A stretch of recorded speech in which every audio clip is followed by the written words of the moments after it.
Hanar eller? Jag vet inte hur man ska skilja på hanar och honar utav storkönen. Men det är framförallt två stycken bakom varandra. Troligtvis är det 2 hanar och en hona. Det är väl det vanliga scenariot. Honan är hon som tittar på där på nära håll. Ja, jag skulle tro det. Oj, jäklar, det var våldsamt det där.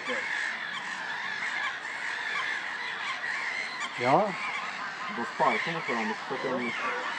intressant teknik när de ska upp med benen och Ja, fightas med varandra.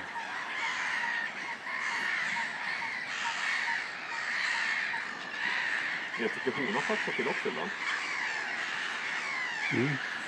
De kanske vill ha bägge två. Ja. Är det en som är domare?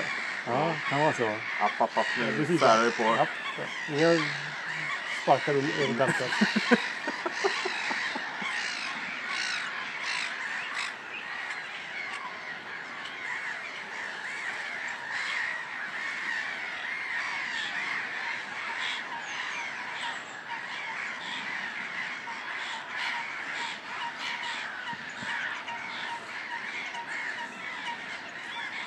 Oj, biter tag också. Ja, uthållig ja. Vi hade en fasanfisk nu väldigt mycket hos oss.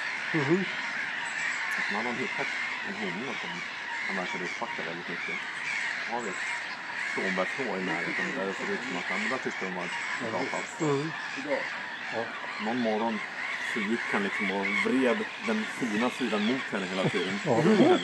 Jag tänkte, nu kanske det händer någonting.